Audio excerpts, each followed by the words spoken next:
Welcome to episode 68 of the World Builder's Anvil. As always, I'm your host, Jeffrey W. Ingram, and today's topic, the Shire calendar. Don't know where to start building your fantasy world? Do you need more? Does it make sense? Forget any worries and become a crafter of imagination. This is the place that will help prime your mind. Now, it's time to heat up the forge, break out the mithril ingots and hammer. Welcome to the World Builder's Anvil. I'm your host, Jeffrey W. Ingram. Let's sup from the mug of Java and build. All right, welcome back. Let's get right into today's topic, the Shire calendar. Little revisit back to Middle-earth. Once again, one of the reasons I love Middle-earth is all of the details he had. It's a shame he didn't have more time to spend telling stories in his world. Because he has such a great framework, and it sort of leads to the warning too that don't overdevelop your world and sacrifice the storytelling. You might not have the time to tell the stories that you want to. So find that balance as you're building your world to share the content out with people so they can enjoy it. And if your world happens to be the next Middle-earth, the next 800-pound gorilla in fantasy, the sooner you start sharing it, the more detail and stories people can get from your world. Now, back to calendars. Now, the Shire calendar, thanks to Wikipedia, who's my main source on this topic, is based on the Anglo-Saxon calendar. And I kind of like this calendar because it deals with stuff a little bit differently. And I actually kind of thought about doing this with my world. However, I decided to sleaze it out and to make it work in months. And I changed the length of the year a little bit to suit the mathematical needs of this one culture, who's highly based on organization and division of stuff. So their calendar specifically, I really wanted to be as consistent as possible. So being based on the Anglo-Saxon calendar, it is a 365-day calendar. Remember, there is a leap year as well. It has 12 30-day months, so the same number of months we do, but if you multiply 12 by 30, you do not get 365. You're actually off by 5 days. Or 6 days if it's a leap year in Middle-earth. And essentially, the way they break it down is the first day of the year is Yule 1. The last day of the year is Yule 2. There are months in between. And the very middle day of the year is called the middle day. And it's surrounded by Lilith 1 and 2. And also stuck in there in a leap year is Overlith, which I'm calling it Lilith. It's not true, it's Lith. And that is the optional day that can appear in the year. So essentially, Lith and Yule and Overlith are not actually part of any months. They are bonus days. And I think that was a neat way of handling it for a culture. For mine, it's very convenient that the culture just happens.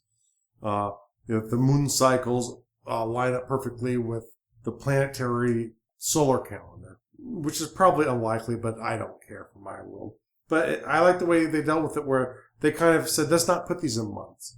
Because a few variations I thought of when building calendars was have months within moon cycles and then break up other things into bits and like mini months. So I'd have months and mini months. However, that didn't seem quite right to me, and I might use it in other calendars, but I've not used it yet. But I do like the idea of some days don't need to fit into months. And those being the two biggest holidays, the mid-year and the end-of-the-year holiday, it really, I thought, was clever the way that worked out. Now, much like Earth and much like our duel, the days have meanings. The first day, which is the stars of Varda, and which I believe is sort of the queen of the heavens. And so there's a star involved in that. And that star is significant of the first day of the week in the Shire. Then the next day would be the sun. The next day would be the moon day. Then the two trees of Valinor is another day. Then there's a day for all of the heavens, a day for the sea, and a day for Valar. So essentially they have 7 days. Once again, essentially Middle Earth, whether you want to say it's an Earth before humans has the same scope of time, which I always found very cool. But, those are really kind of the things you need to think about. That's really all there really is to a calendar. It's dividing time. And whether you don't even want to use months, let's say you have strictly a solar calendar, there's no reason to have months. It becomes easier to count if I can say it's the first day of June rather than it's day 224. It's easier to break down weeks if they are than it is to do just days. So that's sort of why Gardul was originally week 17, day 4. There's nothing saying weeks need to be 7 days long. Months are usually based on moon cycles or an approximation thereof. So that's going to be usually fairly consistent if someone breaks down time from the celestial matter, but they might not do it from a celestial matter. It might strictly be a construct. They might actually have a cycle based off of the moons. If there's something more complicated solarly, let's say there's 2 suns, maybe whenever they meet, that cycle becomes important from the perspective of the sky. Obviously, if they met in space, that would be probably very noticeable. If you have multiple moons, same thing. Maybe it's not the cycle of one moon, or maybe it's a dominant moon. Like Gardul's months are based off of the dominant moon, the larger moon. There's one moon in Gardul that is larger than our moon, not massively larger, but a little bit larger. And there's a smaller moon that is barely visible from the planet. It's meters in size, or yards in size, depending on how you want to look at it, where you're from. So, it's really taking a thought on their divine time based on what's important to them. And usually weather is important to them. But depending, once again, if you have an oblong orbit, they might have 2 calendars. A calendar going towards the death of winter and a calendar coming in. And those could be years. Think if you had an orbit that at its closest was maybe Earth's distance from the sun, or let's say Venus's distance from the sun, and it goes all the way out to Mars, and it just kind of does this weird loop around where it goes out really far and it comes really close. There are lots of different ways to break down calendars, but it needs to be culturally relevant. And the earlier cultures come up with their own calendars, the less influence they have by other calendars around them will really let them come up with their own unique thing. Usually if you have multiple cultures in an area and they're coming up with calendars, they're going to borrow bits and pieces from each other. Like maybe you have a solar calendar, but you borrow this idea of months from the lunar calendar people next door to you, much like the Bedrakim do with the Siren, or maybe you borrow the idea of weeks from the Bedrakim if you're the Siren, because maybe that wasn't something there before. Because weeks you don't necessarily need. You don't need weeks to count time. You need what you want to have. And usually, like I said, once you start getting beyond having a year, or you start getting within breaking down the time of a day, more so than sun up, sun down, when you start getting into hours, minutes, seconds, you're really trying to fine tune it on the time side, because time matters more. If you're in an agricultural society where it's driven strictly by the fields, it doesn't matter. Sun up, sun down is all you need to know. But, when you start having factories and whistles and 9-to-5 jobs, time becomes more important, because I need you here for a certain length, and we need a way to measure that, a way that we can both know what time it is. So I know when you're supposed to be at work. You know when you're supposed to be at work. And if you're at work from the time on the times we agree, I know how much to pay you. So that is really it for calendars. I don't know if I'll do anything else on calendars. I think 3 episodes are probably sufficient. But there are some more Middle Earth calendars, and there's some other great fantasy calendars out there once again. Check out and think about calendars. It's a way to build in detail, something for them to focus about, especially once you get into leap years, heavenly astronomical events. These things could happen during stories and should be held significant, even if it's not towards the plot of the story. Now, the rating for this episode is once again no rating. This is more of a sharing, world building, erratic explorer visiting a Middle Earth and their calendar to go in line with the other calendar episodes of this week.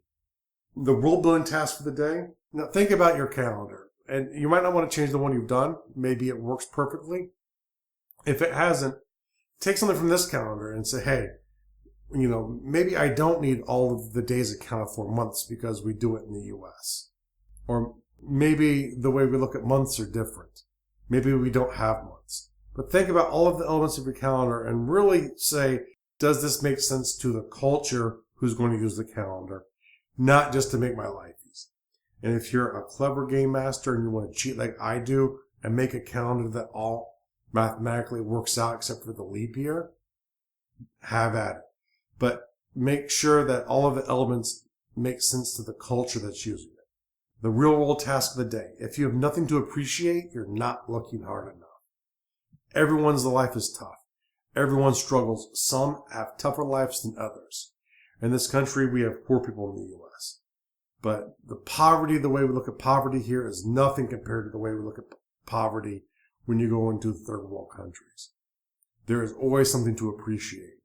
If you can't see something in your life, really look harder, because those are the kinds of things that can sort of darken the days and make them less bearable. When I'm at work, when I'm at the grocery store, I try and enjoy myself to the best of my ability. I don't want to spend my life fretting or blue about my circumstances. If I don't like my circumstances, I simply work to try and position myself to be in different circumstances. Otherwise, I try and make the best of my time no matter where I'm at. If I'm at work, if I'm at the store, whatever I'm doing, I do try to enjoy myself the best I can. And like I said, when you get to that part and you have nothing to appreciate where you're at, look around a little bit harder. Maybe staring at people's faces and learning something by watching the world move. Maybe break up your workload into a mini game so you can sort of push yourself to get through that work a little bit harder. It'll make your day go faster and maybe make your day more enjoyable. Find ways to appreciate whatever you're doing, even if it's not something that you normally enjoy. And the tease for next episode, high drama in a fantasy setting. A little bit back to storytelling. And as always, make sure to go to gardul.com. That's GARDUL.com for the show notes. It'll be under podcasting, World Builders Anvil. That's a great place to get all of the information from the episode that you've just listened to and to see all the resources that we've talked about in this episode. Thanks for joining us this episode of the World Builders Anvil. Please be sure to rate and review us in iTunes, and please help get the word out to your friends about our show. And join me, Jeffrey W. Ingram at Gardul.com, to see the progress of my world and learn why I made the choices I did. And please contact me and let me know the topics you would love to hear in the future. Now strike while the myth rolls high.